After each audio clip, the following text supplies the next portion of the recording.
안녕하세요. 오늘은 14만 4천에 들어갈 12지파의 특징들에 대해서 같이 말씀 가운데 은혜 받는 시간이 되도록 하겠습니다. 14만 4천에 들어갈 12지파. 과연 이것은 무엇일까요? 우리는 성경에서 그 해답을 찾을 수 있습니다. 먼저 14만 4천이는 누구일까요?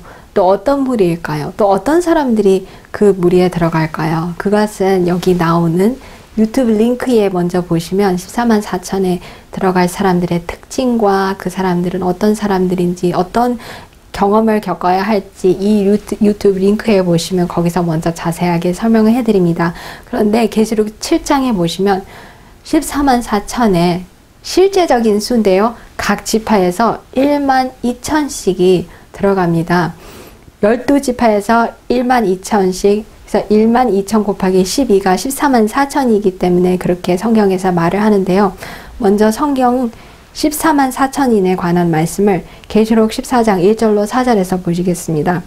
또 내가 보니 어린 양이 시온산에 섰고 그와 함께 14만 4천이 섰는데 그 이마에 어린 양의 이름과 그 아버지의 이름을 쓴 것이 있도다. 내가 하늘에서 나는 소리를 들으니 많은 물소리도 같고 큰 내성도 같은데 내게 들리는 소리는 검은 곳 타는 자들의 그 검은 곳 타는 것 같더라. 저희가 보좌와 내 생물과 장로들 앞에서 새 노래를 부르니 땅에서 구적함을 얻은 14만 4천인 밖에는 능히 이 노래를 배울 자가 없더라. 이 사람들은 여자로 더불어 더럽히지 아니하고 정절이 있는 자라. 어린 양이 어디로 인도하든지 따라가는 자며 사람 가운데서 구속을 받아 처음 익은 열매로 하나님과 어린 양에게 속한 자들이니. 그래서 이 계시록 14장 1절로부터 4절, 계시록은 이 세상을 위한 생명의 떡이에요. 계시록 14장이. 그래서 계시록 14장 1절로부터 5절은 가장 특별하고 중대한 무리인 14만 4천에 대해서 설명을 하고 있습니다. 그리고 계시록 14장 6절로부터 12절은 이 세상에서 가장 중대하고 특별한 기별인 세 천사의 기별에 대해서 설명을 하고 있고요. 또 계시록 13절로부터 20절은 이 세상에서 가장 중대하고 또 위대한 사건인 예수님의 재림에 관해서 설명을 하고 있는 것입니다. 그런데 오늘 우리는 그것을 이제 보는 것이 아니라 그 가장 중대한 또 특별한 무리인 14만 4천에 들어갈 각 지파, 또 특별히 그 첫 지파, 루벤 지파에 대해서 같이 그 사람들은 과연 어떤 사람들이었고 어떤 특징을 가지고 있었고 또 루벤이 어떤 단점을 가지고 있었고 어떤 장점이 있었고 또 어떤 그런 것들이 있음에도 불구하고 무슨 비결, 곧 승리의 비결이 있었는지 같이 공부를 하는 시간이 되겠습니다.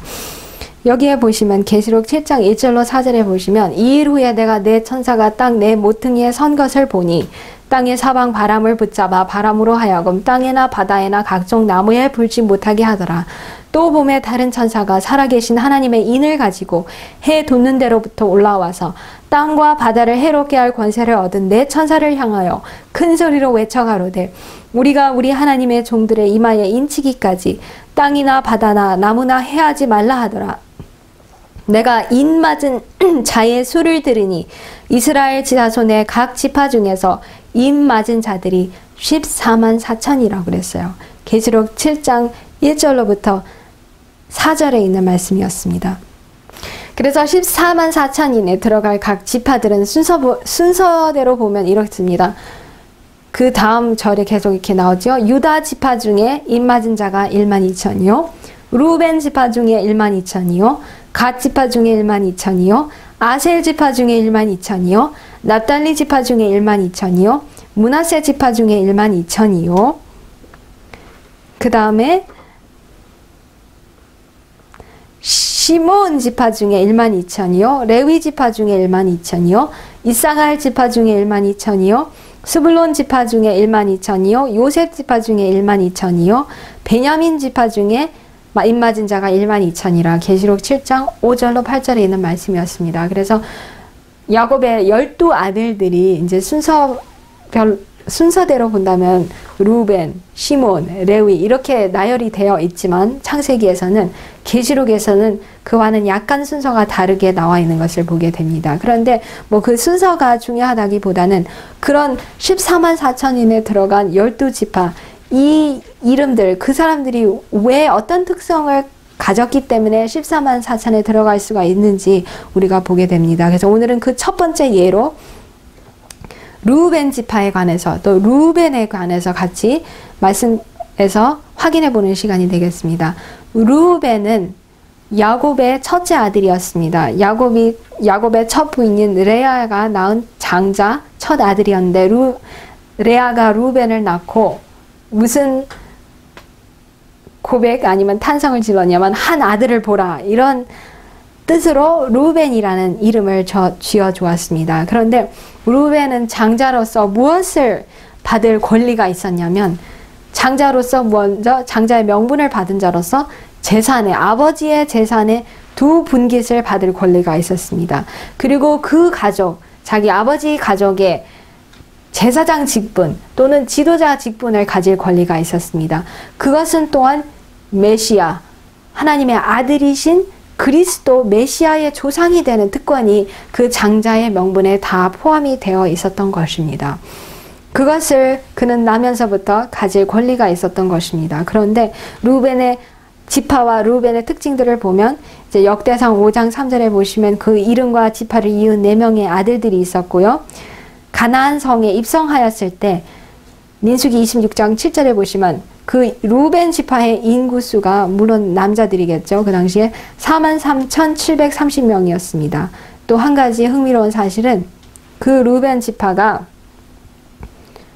이스라엘 백성 중에서 가장 처음 포로로 아스리아에 잡혀가게 됩니다. 역대상 5장 26절에서 그것을 확인할 수가 있습니다. 그러나 어쨌든 루벤은 모든 이스라엘의 아들들 또는 딸들이 부러워하는 장자의 명분을 받은 자로서 아버지의 재산의 2배, 가족의 제사장 직분 또는 모든 사람들이 바라는 그 메시아의 조상이 될 특권을 가지고 있었습니다. 그런데 야곱이 죽기 전에 자기 아들들을 다 불러놓고 축복을 하는 장면이 창세기 49장에 나옵니다. 그러면서 각 아들별로 그 특징들을 말해주면서 축복들을 말해주고 복들을 말해주고 또 이제 예언을 하는 장면을 우리가 창세기 49장 3절 4절에서 보게 되는데요. 야곱이 이렇게 루벤에 관하여 예언을 하였습니다. 루벤아 너는 내 장자요 나의 능력이요 나의 기력의 시작이라 위광이 초등하고 권능이 탁월하도다마는 물의 끓음 같았은즉 너는 탁월치 못하리니 내가 아비의 침상에 올라 더럽혔음이로다. 그가 내 침상에 올랐었도다. 야곱이 이렇게 왜 예언을 하고 이렇게 한탄을 하는지 우리 모두는 다 잘 알고 있죠. 루벤은 야곱의 12아들의 맏아들로서 가장 중대한 책임과 중대한 지위를 가지고 있었는데 모든 사람들이 부러워하고 바라는 그 장자의 명분을 가지고 있었고 또 그것을 장자 권리를 물려받을 그 특권이 있었건만 자기가 생각지 않고 또 자기 예수님께 구하고 그 예수님의 도움을 받지 않는 어느 한 일순간에 자기 평생을 망칠 죄악을 저지르고 말았습니다. 그것이 무엇인지 다 알고 계시죠? 근데 우리가 좀 이따 볼 거예요. 그것이 과연 어떤 죄악이었는지. 근데 그 죄악을 저지르도록 그를 인도한 것 중에 하나가 장자의 그 특권을 경홀히 여겼습니다. 근데 그것이 루벤의 친척 중에 한 명에게서 나타나요. 그것이 곧 누구냐면 루벤의 큰아버지인 에서에게서 그 똑같은 것을 우리가 보게 됩니다. 루벤은 자기 큰아버지도 그 장자의 명분을 그 특권을 경홀히 여겼어요. 일순간에 죽 한 그릇에 팔아 넘겼거든요. 근데 그 똑같은 현상을 자기의 조카 루벤에게서 우리는 보게 됩니다. 그래서 일순간에 그렇게 팔아 넘긴 것이었습니다. 부조화 선지자 235쪽에 보시면 이런 말씀이 있습니다. 이와 같이 아버지는 장자로서 루벤의 지위가 어떠했어야 할 것을 묘사하였다. 아까 본 창세기 49장의 그 예언이죠. 그러나 에델에서 범한 그의 무서운 죄가 그로 하여금 가독 상속권의 축복을 받을 자격이 없게 만들었다. 그토록 모든 사람이 바라는 그 축복을 상실해버렸습니다. 한순간의 죄로. 그렇기 때문에 똑같은 부조와 선지자 235쪽에 보시면 제사장 직분은 레위에게, 나라와 메시아의 허락은 유다에게, 기업의 두 몫은 요셉에게 배당되었다고 이렇게 말씀을 합니다. 자, 차례로 루벤의 단점들을 계속 살펴보겠습니다. 아까 야곱이 말을 했죠. 너는 물에 끓음 같았은즉 탁월치 못하리니, 이런 말을 야곱이 하였습니다. 근데 이런 사람들이 과연 어떤 사람들인지 이렇게 우리가 창세기 49장 주석에서 볼 수 있습니다. 확고한 원칙들을 가지지 못한 사람들이 도처에 있다. 그런 사람들은 유혹을 물리치기가 어렵다. 어떤 방향에서건 어떤 형태로든지 간에 그들의 도덕적 능력을 강하게 할 가마로 그들을 둘러싸기 위하여 모든 예방 조치가 취해져야 한다. 좋은 가마와 교제를 끊게 하고 믿지 않는 사람들과 한데 어울리게 내버려 두면 그들은 곧 하나님의 붙들어 주시는 능력이 없음을 드러내 보일 것이다. 그들은 그들 자신의 힘을 믿고 있었다. 그들은 무너져 내리는 모래 위에 서 있을 때 칭송을 받고 높임을 받아왔다. 마음이 곧지 못하기 때문에 루벤처럼 물에 끓음 같고 결코 탁월치 못할 것이다. 이런 사람들을 두고 꼭 변덕스러운 사람들이라고 말을 합니다. 물이 끓을 때 얼마나 변덕스럽습니까? 특별히 팥죽, 우리 한국어에서는 변덕스러운 사람 보고 하는 말이 팥죽 끓을 때 변덕스럽다고 그런 말을 하잖아요. 어디서 갑자기 이런 것이 튀어나올지를 모르는데, 이런 사람들이 이런 이유는 자기 자신을 먼저 믿어요. 자기의 힘을 믿고 있고, 또 이 자기의 힘을 믿고 있기 때문에 이 확고한 원칙이 자기의 마음에 있어서 그것을 굳게 붙잡을 수 있는 그런 것들이 없어요. 맨 칭찬만 받고 높임만을 받아와요. 받는 것을 좋아해요. 그런데 그들의 기초는 곧 쓸어내리는 모래 위에 있다고 이렇게 말씀을 해줍니다. 그래서 여기에서 계속 이렇게 말씀을 하시는데요. 우리에게 필요한 것은 온전히 하나님을 의지하는 것이요 단호한 마음을 갖는 것이다. 우리가 어디 있든지 그곳에서 최선을 다해야 한다. 우리가 어디 있든지 품성의 힘을 나타내 보여야 한다. 예수 그리스도를 통하여 다음과 같이 말할 수 있는 사람이 되어야 한다. 아니요, 내가 어찌 이 큰 악을 행하여 여호와께 득지하리이까? 라고 하나님과 사람 앞에서 도덕적, 신앙적 가마력에 손상을 입힐 만한 어떤 제안에 대하여 단호히 거절할 만한 용기를 내지 못하는 그 무사안일적 성격은 하나님의 영의 지배하에 있는 것이 아니라 항상 사단의 조정을 받고 있는 것이다. 우리가 이렇게 단호하게 하나님께 득지하지 않기 위해서 도덕적, 신앙적 가마락에 손상을 입힐 만한 어떤 제안이 나한테 올 때 단호하게 거절만한 용기를 갖지 못하는 사람들은 하나님의 영의 지배가 아닌 사단의 영의, 곧 사단의 지배를 조정을 받고 있는 거라는 거예요. 곧 로봇이에요. 사단의 조정을 받고 있는 한 로봇에 불과한 것입니다. 그런 사람들이 루벤과 같은 사람들입니다. 그래서 루벤의 단점을 잠시 살펴보면 단점 1은 에서처럼, 큰아버지 에서처럼 장자의 명분을 경홀히 여겼습니다. 야곱이 창세기 25장 34절에 보시면 야곱이 떡과 팥죽을 에서에게 주매 에서가 먹으며 마시고 일어나서 갔으니 에서가 장자의 명분을 경홀히 여김이었더라. 창세기 25장 34절이었고요. 히브리서 12장 16절 17절에 보시면 음행하는 자와 혹 한 그릇 식물을 위하여 장자의 명분을 판 에서와 같이 망령된 자가 있을까 두려워하라. 너희 아는 바와 같이 저가 그 후에 축복을 기업으로 받으려고 눈물을 흘리며 구하되 버린 바가 되어 회개할 기회를 얻지 못하였느니라. 장자의 명분을 경홀히 여겼기 때문에 그 다음 죄악, 자기가 평생토록 다른 사람들이 부러워하고 자기도 귀히 여겼어야 할 그 장자의 명분, 또 장자의 권리, 그 특권들을 일순간에 버리도록 한 죄악이 이 장자의 명분을 경홀히 여긴 것이었고, 그 다음 죄악으로 이어지면 단점 2에 보시면 이방인 중에라도 없는 음행을 저지른 것이었습니다. 역대상 5장 1절에 보시면 루벤은 장자라도 그 아버지의 침상을 더럽게 하였으므로 장자의 명분이 이스라엘의 아들 요셉의 자손에게로 돌아갔으나 족보에는 장자의 명분대로 기록할 것이 아니니라. 역대상 5장 1절 말씀이었어요.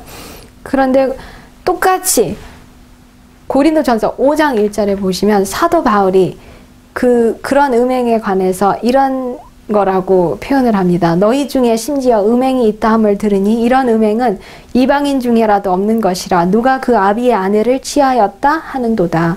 물론 이것은 루벤을 두고 말하는 것은 아니지만 그 똑같은 죄악이고 똑같은 음행입니다. 근데 이런 음행은 세상 사람들, 이방 사람들에게도 없는 것이라는 것이에요. 사도 바울의 말씀에. 그런 소위 하나님의 계명을 알고 하나님의 선민이라고 했던 야곱의 아들인 루벤이 이방인에게도 없는 이런 음행을 저지르는 것을 봅니다. 물론 그렇게 변덕스럽고 탁월치 못하고 항상 물에 끓은 같았다는 그 표현은 곧 변덕스러웠다는 뜻인데, 그렇기 때문에 변덕스러운 사람의 말은 우리 세상 사람들 우리끼리도 서로 신뢰할 수가 없습니다. 언제 또 말이 바뀔지 모르고 언제 무엇이 바뀔지 모르기 때문에. 근데 루벤도 변덕스러운 사람이었기 때문에 아버지가 그 말을 신뢰하지 못하였습니다. 얼마나 변덕스러웠는지 또 그 아버지가 그 말을 신뢰하지 못하였다는 것을 우리가 성경을 통해서 확인할 수가 있어요. 창세기 4장 36절로 38절에 보시면 그 아비 야곱이 그들에게 이르되 너희가 나로 나의 자식들을 잃게 하도다. 요셉도 없어졌고 시므온도 없어졌거늘 베냐민을 또 빼앗아 가고자 하느냐. 이는 다 나를 해롭게 함이로다. 루벤이 아비에게 고하여 가로되 내가 그를 아버지께로 데리고 오지 아니하거든 나의 두 아들을 죽이소서. 그를 내 손에 맡기소서. 내가 그를 아버지께로 데리고 오리이다. 돌아오리이다. 야곱이 가로되 내 아들은 너희와 함께 내려가지 못하리니 그의 형은 죽고 그만 남았음이라. 만일 너희 행하는 길에서 재난이 그 몸에 미치면 너희가 나의 흰머리로 슬피 음부로 내려가게 함이 되리라. 이 이야기의 배경을 다 아시고 계시죠? 첫 번째로 야곱의 아들들이 애굽으로 식량을 사러 갔을 때 요셉이 자기의 아우인지 모르고, 아우가 곧 애굽의 총리가 된 줄 모르고 이제 곡식을 사러 갔는데 요셉이 질문을 하잖아요. 정탐꾼처럼. 아니면 무슨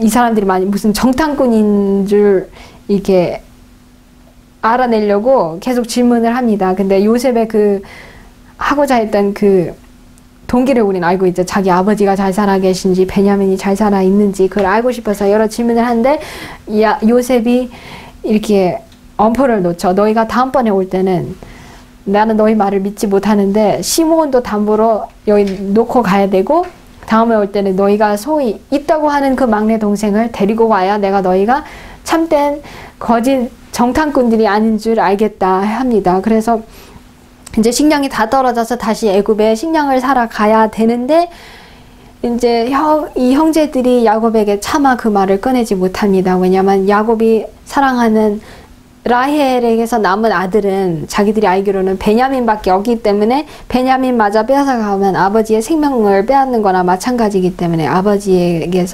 그 말을 하지 못하는데, 이제 야곱이 그걸 보고 너희가 식량이 떨어졌기 때문에 애굽으로 가라고 했을 때 베냐민을 데리고 가지 않는 한 우리가 사올 수 없다고 하니까 야곱이 막 이렇게 슬피 울부짖잖아요. 근데 루벤이 아버지 제가 책임지고 베냐민을 다시 데리고 오겠습니다. 만약에 데리고 오지 아니하면 제 두 아들을 죽이시라고 그렇게 야곱에게 말을 할 때 야곱은 그 말을 귀담아 듣지도 않고 거들떠보지도 않습니다. 믿지도 않는다는 것을 여기서 볼 수 있습니다. 그냥 감히 실행하지도 못할 말을 얘가 또 이런 식으로 하는구나 해서 믿지 않습니다.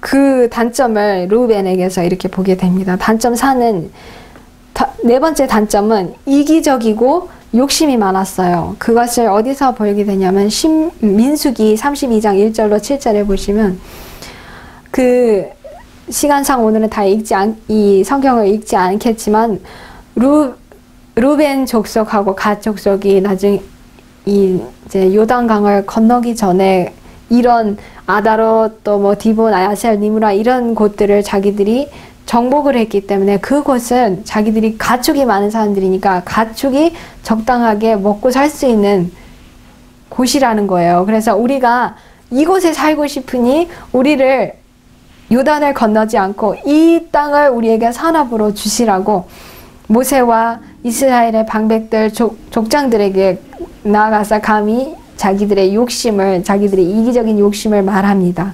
그랬을 때 모세가 혼냅니다. 그들을. 너희가 어떻게 이스라엘 자손으로 낙심케 하고 너희 형제들은 싸우는데 너희는 그렇게 안일하게 앉아서 하겠냐고 혼냅니다. 그랬을 때 루벤 족속과 갓 족속 이런 사람도 아니라고, 저희가 우리 부녀들은 여기에 놔두겠지만 우리는 형제들이 다 싸울 때까지 끝까지 같이 싸워주겠다고 하면서 이제 물론 같이 싸워줘서 끝까지 자기들의 말은 이때는 이루어냈습니다. 근데 어쨌든 이제 단점 4는 좀 이기적이었어요. 왜냐면 하나님께서 분배해 주시는 걸 기다리지 않고 자기들이 원하는 것을 먼저 딱 잡는 그런 것이 있었죠. 그런데 그것이 이제 자기들이 원하는 거에 잘 부합이 됐지만 나중에는 자기들이 원하던 그것보다도 제일 먼저 포로로 잡혀가는 계기가 되었습니다. 왜냐하면 자기들이 살고 있던 땅이 모압 땅 가장 가까이 있었던 곳이었는데, 자기들이 장자의 지파였더라면 지도자로서 가장 이스라엘 모든 지파들에게 모범이 되게 이 하나님께서 멸하라고 하신 이방인들을 다스리고 또 그들에게 살아계신 하나님에 대해서 전도할 기회가 있었는데도 불구하고 그들은 전도를 하지 않고 오히려 거기에 흡수가 돼서 또 다른 이방신들을 쫓아가면서 나중에는 빌레셀 아수르 왕에게 약 BC 740년경에 이 므낫세 족속, 루벤 족속들이 가장 먼저 잡혀가는 것이 되었습니다. 이제 단점 5로 가시면 아까 아버지 야곱이 말했죠. 탁월치 못하다고 그랬습니다. 근데 그 탁월치 못하는 것은 우리가 어떻게 보냐면 역대상 5장 18절에 다윗이 왕이 되었을 때 다윗을 도와주러 왔던 몇 용사를 제외하고는 루벤 지파에서는 사사나 선지자 또는 어떤 성경에 유명한 영웅이 배출되지 않았습니다. 루벤 지파에게서는 이런 사람들 우리가 볼 수 없습니다. 그리고 오히려 악명 높은 반역자들의 이름이었던 다단과 아비람이 루벤 지파인들이었습니다. 그 사람들은 그때 우리 성경에서 나오는 가장 무서운 반역의 선동자들인 것을 우리가 알 수 있습니다. 그래서 부조와 선지자 235쪽에 보시면 루벤 지파는 결코 이스라엘 중에서 뛰어나지 못했다. 루벤 지파는 유다, 요셉, 단처럼 수요가 많지 못하였고 제일 먼저 포로로 잡혀갔다고 부조와 선지자 235쪽에도 이렇게 말씀을 해주십니다. 그래서 탁월치 못하였던 것을 볼 수 있습니다. 단점 6은요. 우유부단하고 타협하라고 했습니다. 그것을 우리가 어떤 예에서 보게 되냐면 창세기 37장 21절에 보시면 루벤이 듣고 요셉을 그들의 손에서 구원하려 하여 가로되 우리가 그 생명은 상하지 말자. 루벤이 또 그들에게 이르되 피를 흘리지 말라. 그를 광야 그 구덩이에 던지고 손을 그에게 대지 말라 하니 이는 그가 요셉을 그들의 손에서 구원하여 그 아비에게로 돌리려 함이었더라. 나중에 우리가 이제 루벤의 장점을 살펴볼 텐데요. 장점은 자기 동생을 살리려고 했어요. 마음이 여리고 구원하고자 하는 마음이 있었어요. 근데 그 장점 뒤에는 이 단점이 있었는데 우유부단하고 타협하는 그것을 하는 점을 찾으렸던 것이었어요. 루벤이 만약 장자로서 형으로서 자기 다른 동생들이 꿈쟁이가 온다고 하면서 요셉을 죽이려고 할 때 안 돼 하면서 강하게 맞고 그래서 아예 못하도록 저지를 하였더라면 이런 무서운 요셉이 애굽으로 팔려가서 그렇게 무섭게 노예 생활을 하면서 물론 하나님께서 나중에는 다 선으로 그걸 돌이키셨지만 어쨌든 그런 무서운 일들이 일어나지 않았을 것이었어요. 그런데 루벤은 양쪽을 다 기쁘게 하려고 했던 것이었어요. 요셉도 살리고 싶고 또 한편으로는 다른 형제들에게 왕따 당하고 싶지도 않아서 한 타협점을 찾아서 잘못도 하지 않고 구덩이에 들어갈 필요도 없는 요셉을 구덩이에 넣자는 그 한 타협점을 그 우유부단함을 나타냅니다. 그런데 그 비슷한 예를 우리는 누가복음 23장 22절에서 보게 됩니다. 빌라도가 세 번째 말하되 이 사람이 무슨 악한 일을 하내었느냐 나는 그 죽일 죄를 찾지 못하였나니 때려서 놓으리라. 여기서도 빌라도도 루벤과 같은 일을 하는 것을 보게 됩니다. 빌라도가 자기가 총독으로서 예수님을 죽이려고 자기에게 아우성되는 그 가야바와 그 제사장들 또는 사내들이 이런 사람들한테 안 된다고 아예 딱 선을 그으면서 나는 하지 않겠다고 했더라면 예수님의 피가 자기에게 임하지 않았을 것입니다. 그냥 이스라엘 사람들에게만 임했을 것인데 잘못하지 않았다고 인정을 하고 죽일 죄도 없다고 인정하면서도 때려서 예수님을 놓아준다는 그 자체가 우유부단함을 나타낸 것이었고요. 선과 악을 타협하라고 하였던 것을 이 두 역사에서 보게 됩니다. 그런데 우리가 이런 역사를 살펴볼 때마다 우유부단하고 선도 하고 싶고 악쪽도 약간 편을 들어주고 싶은 것, 이런 것을 볼 때마다 무엇을 볼 수 있냐면 오류와 타협하고 죄악과 불의와 타협하는 것은 항상 이 나쁜 쪽이, 사단의 쪽이 승리를 하도록 도와주는 것입니다. 확고부동하게 확고한 원칙을 가지고 하나님 편에 서서 하나님을 위해서 서든지 아니면 양쪽 다 하려고 그러면 결국은 이 오류, 불의, 죄악만이 승리하는 것을 보게 됩니다. 근데 그런 나쁜 점이 이 루벤에게 있었던 것입니다. 그런데 우리가 나중에 이제 이스라엘 각 지파들이 가나안 입성 시에 이제 다 이스라엘 그 가나안으로 들어가는데 모세는 그 지은 죄 때문에 가나안 땅에 입성하지 못했어요. 근데 죽기 전 모세가 각 지파를 축복을 하는데 거기에 보시면 신명기 33장 6절에 보시면 모세가 루벤 지파를 축복하면서 이렇게 말씀을 합니다. 루벤은 살고 죽지 아니하고 그 인수가 적지 않기를 원하도다. 신명기 33장 6절의 말씀입니다. 어떻게 아까 우리가 여러 단점들을 6가지나 이렇게 살펴보았는데 그렇게 수많은 단점들을 가진 사람이 어떻게 살고 죽지 않고 그 인수가 적지 않으리라고 그렇게 모세가 축복을 하는 것을 볼 때 우리는 의아해합니다. 어떻게 그런 사람에게 그렇게 복을 줄 수가 있는가. 그런데 우리가 그 승리의 비결을 잠시 후에 살펴보겠습니다. 또 이런 이해들을 보게 됩니다. 어떻게 예수님의 십자가 옆에 있던 강도가 주여 주의 나라에 임하실 때 나를 기억하소서 예수님께 말씀을 드렸을 때 예수님께서 내가 오늘 내게 말하노니 네가 나와 함께 낙원에 있으리라. 거기에 보시면 우리가 강도가 낙원에 그날 간 것이 아닌 것을 볼 수 있습니다. 그 원래 성경의 뜻은 예수님께서 내가 오늘 내게 말하노니 네가 나와 함께 낙원에 있을 거라고 했어요. 왜냐하면 우리가 성경에 예수님께서 요한복음에 우리가 보면 예수님께서 마리아에게 부활하시고 다음에 마리아가 예수님을 만지려고 했을 때 아직 나를 만지지 말라. 내가 아직 아버지께로 가지도 않았다고 그렇게 말씀을 하셨는데 그때도 아직 아버지께 가시지 않았던 예수님께서 어떻게 금요일날 돌아가시면서 낙원에 이 강도와 함께 있었겠습니까? 결코 그런 것이 아니고 예수님께서 오늘 확실하게 너한테 말하노니 네가 나와 함께 낙원에 있을 거라고 말씀을 한 거죠. 그런데 어떻게 그런 강도가 하늘에 있다니 그것은 우리에게는 또 어떤 한 의아한 점입니다. 근데 의아할 것이 아니고 이것이 곧 경건의 비밀입니다. 우리 예수님의 피, 우리를 모든 죄악의 생각 깨끗하게 하실 수 있는 예수님의 용서하시는 그 능력이 또 예수님의 피의 능력이 우리 강도나 우리 모두를 구원하실 수 있는 것입니다. 그렇기 때문에 루벤도 회개를 하였기 때문에 그 족속 또 아마 루벤도 분명히 한 나라에 갔을 것입니다. 루벤의 장점들을 몇 가지 살펴보시면 장점이 있는데요.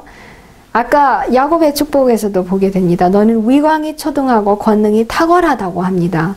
그것을 어떤 예에서 보게 되냐면 창세기 30장 14절에 보시면 루벤이 추수 때에 나가서 합한채를 얻어서 어머니에게 주옵니다.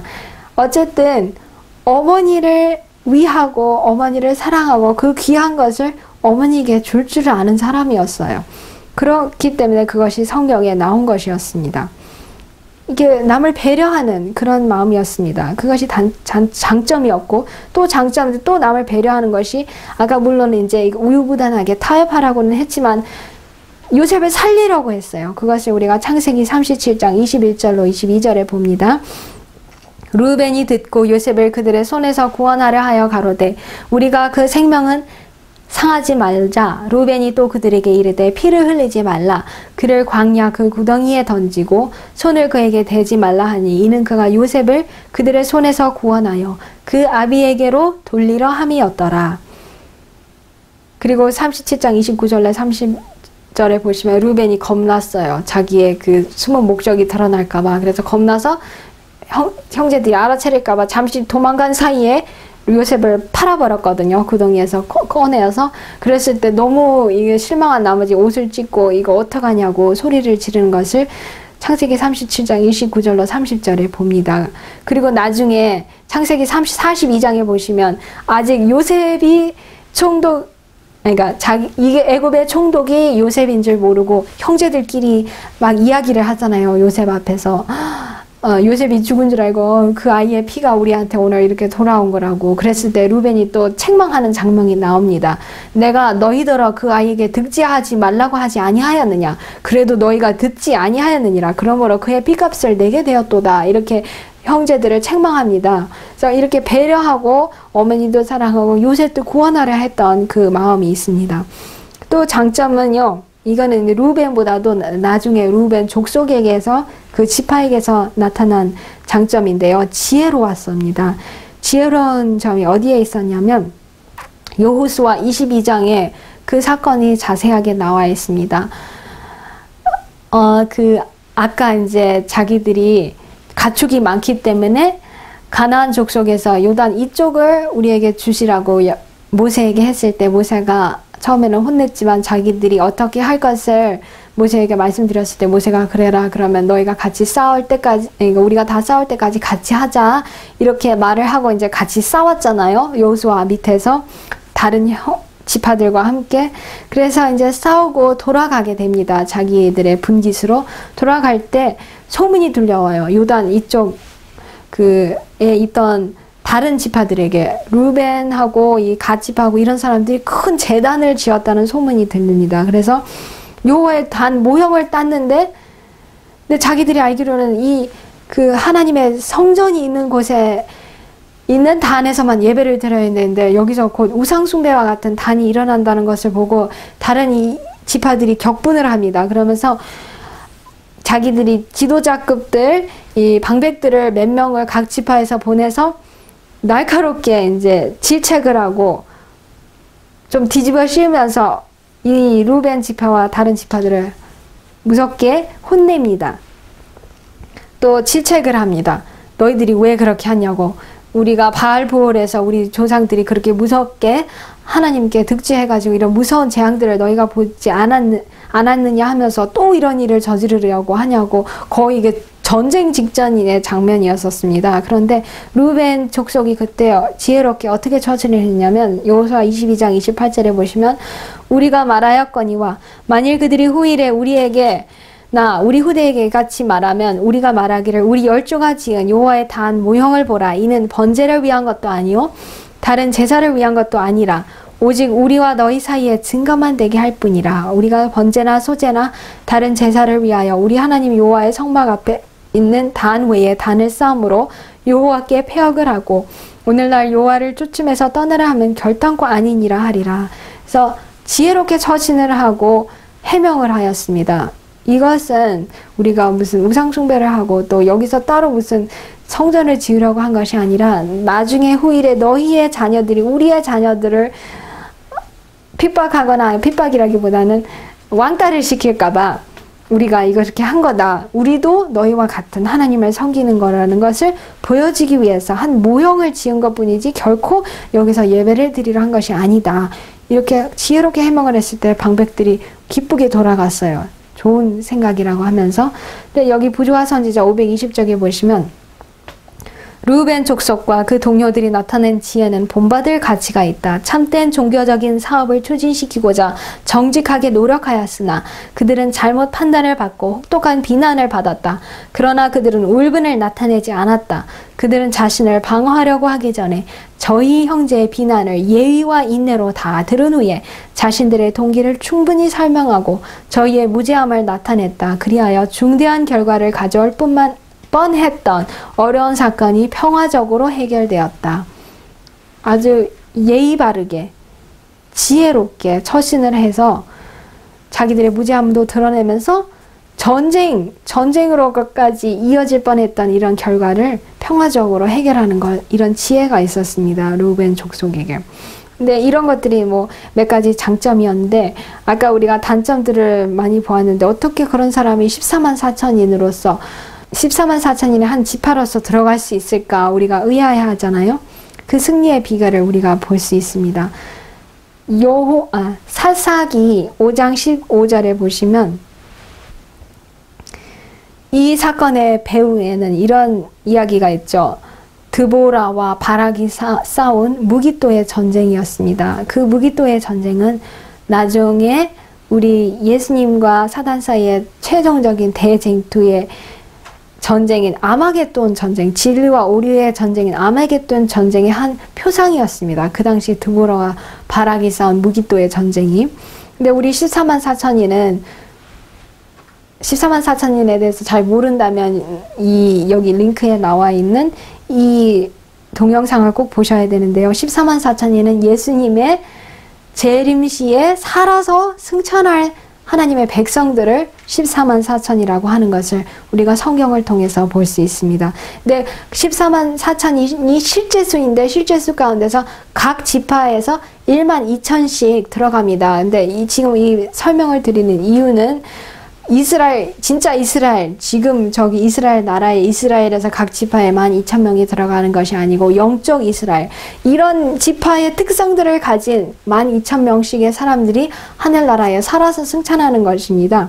근데 그것이 이제 오늘은 그 첫 번째 예로 루벤 지파를 우리가 공부하는데요. 루벤 지파가 이런 많은 단점들이 있었음에도 불구하고 살아서 하늘나라에 들어갈 수 있는 그 특권을 가진 이유는 여기에 있는 것입니다. 사사기 5장 15절에 이사갈의 방백들이 드보라와 함께하니 이사갈의 심사를 바락도 가졌도다. 이제 이건 이사갈에 대한 이야기지만 뒤에 보시면 루벤 시내가에 큰 결심이 있었도다. 근데 그 큰 결심을 히브리어로 보면 그 결심이라는 단어가 케이캑이라는 것 같아요. 케이캑인데 그 케이캑이라는 단어의 뜻은 법령이라는 뜻도 되지만 그 여기서 의미하는 뜻은 결의 혹은 각오입니다. 아니면 각오 아니면 생각. 이 루벤 지파는 이 전쟁을 하기 전에 큰 각오를 하고 어떤 심각한 생각을 심사숙고를 하였던 것입니다. 또 그 다음 절 16절에 보시면 내가 양의 우리 가운데 앉아서 목자의 저 부는 소리를 들으면 어찌미뇨 루벤 시내가에서 마음에 크게 살핌이 있도다. 여기서도 살핌이라는 단어는 히브리어로 케이커라는 거예요. 비슷하죠. 아까 케이캑이나 케이커. 근데 여기서도 비슷한 뜻이지만 아까는 생각 혹은 각오, 결이라는 뜻이었다면 여기서는 이 케이커라는 이 단어는 히브리어의 단어는 그 뜻은 검사 혹은 계산 아니면 심사숙고, 뭐를 숙고한다는 거예요. 그래서 루벤 지파는 그 큰 전쟁, 무기또의 전쟁을 치르기 전에 마음을 크게 살폈습니다. 그 살폈다는 것은 심사숙고, 자기 자신을 조사했습니다. 내가 과연 나의 이런 단점들이 있는데 내가 이런 것들을 다시는 반복하지 않도록 예수님의 힘으로, 물론 내 힘으로는 할 수 없어요. 예수님의 힘으로 내가 다시는 이런 거를 하지 않겠다고 자기 자신을 살피고 각오를 하고 기도를 하는 분명히 이런 모습을 이 사사기 5장 15절 16절에서 성경은 우리에게 보여주고 있는 것입니다. 그렇기 때문에 여기 부모와 교사와 학생들에게 보내는 권면에 보시면 자기 자신을 아는 일은 위대한 지식이다.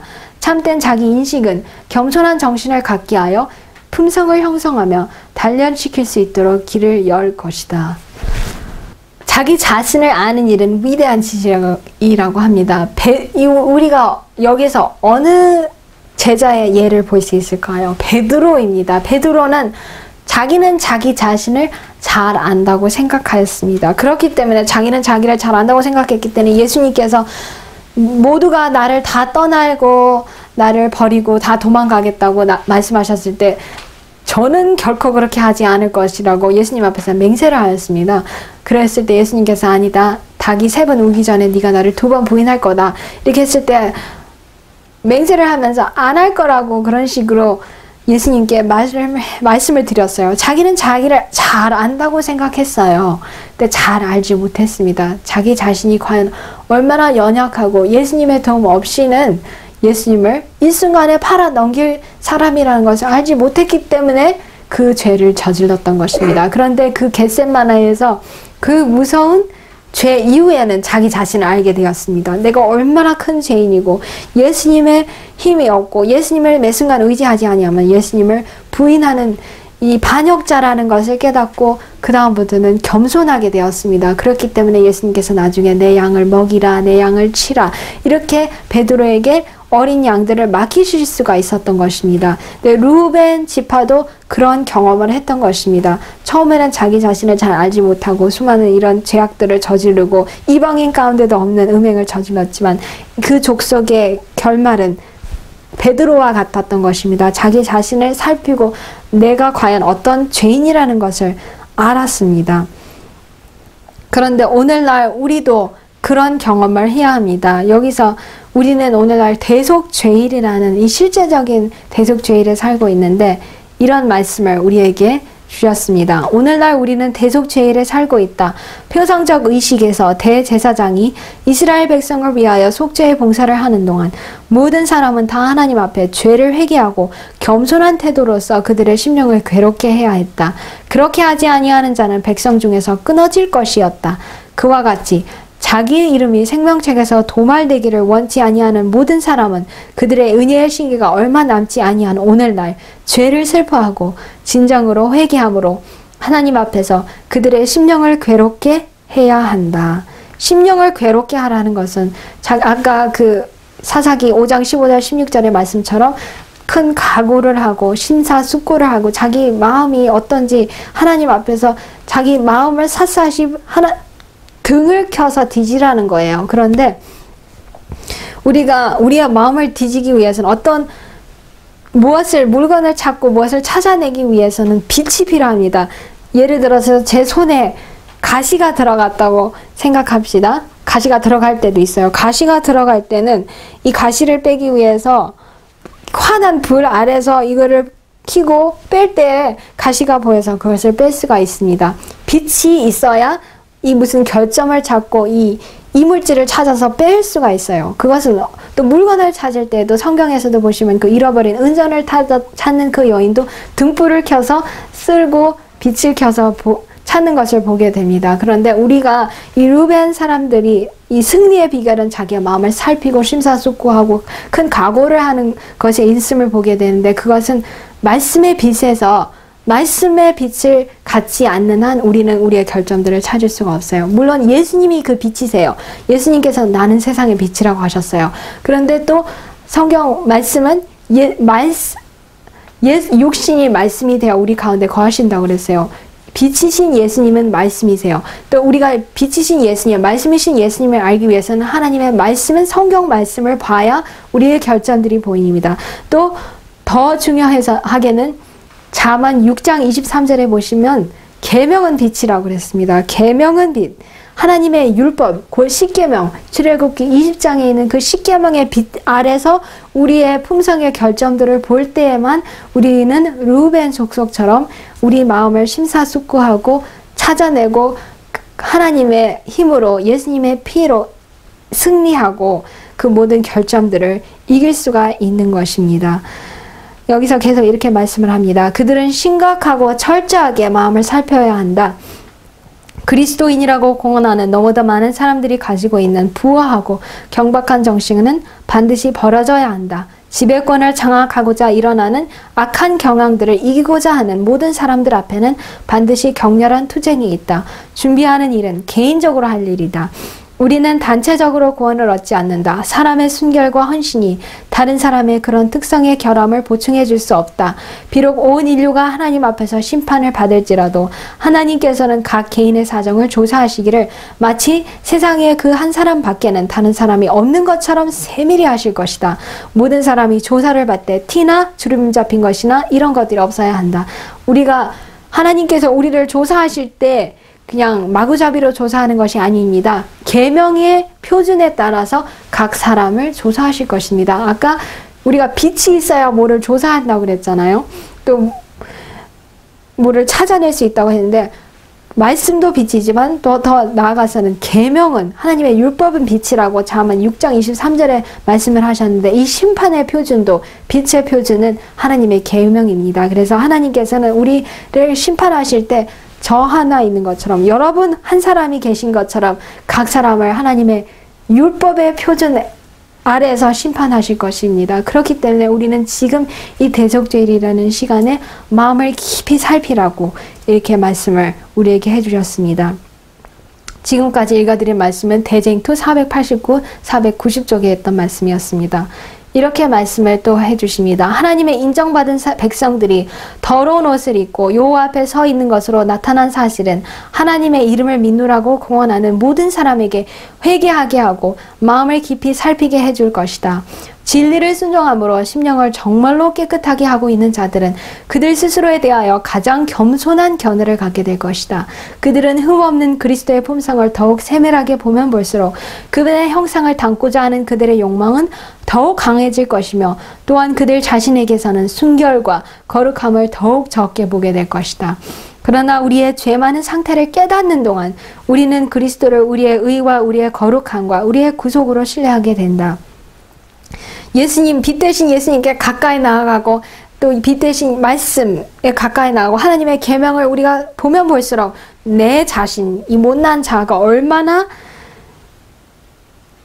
더럽고 얼마나 추한 죄인인가를 보게 될 것입니다. 그래서 우리 자신을 높이고자 하는 그런 모든 욕망은 점점 사라지게 될 것입니다. 근데 이런 나의 죄 많은 이런 추한 모습을 깨닫는 동시에 그것을 깨달을 때는 예수님을 의지하게 되는 것입니다. 내 자신이 진짜 내가 어떤 사람인지를 알아야 연약한 죄인이라는 것을 알아야 예수님을 꼭 붙잡을 수 있는 것입니다. 그리스도만이 우리를 위하여 효과적으로 탄원하실 수 있다. 그분은 우리의 공로에 근거된 것이 아닌 그분 자신의 공로에 근거된 논증을 가지고 비난자를 침묵케 하실 수 있다. 사단은 여호수아를 비난했듯이 대제사장 여호수아를 스가랴서에 우리가 보게 되죠.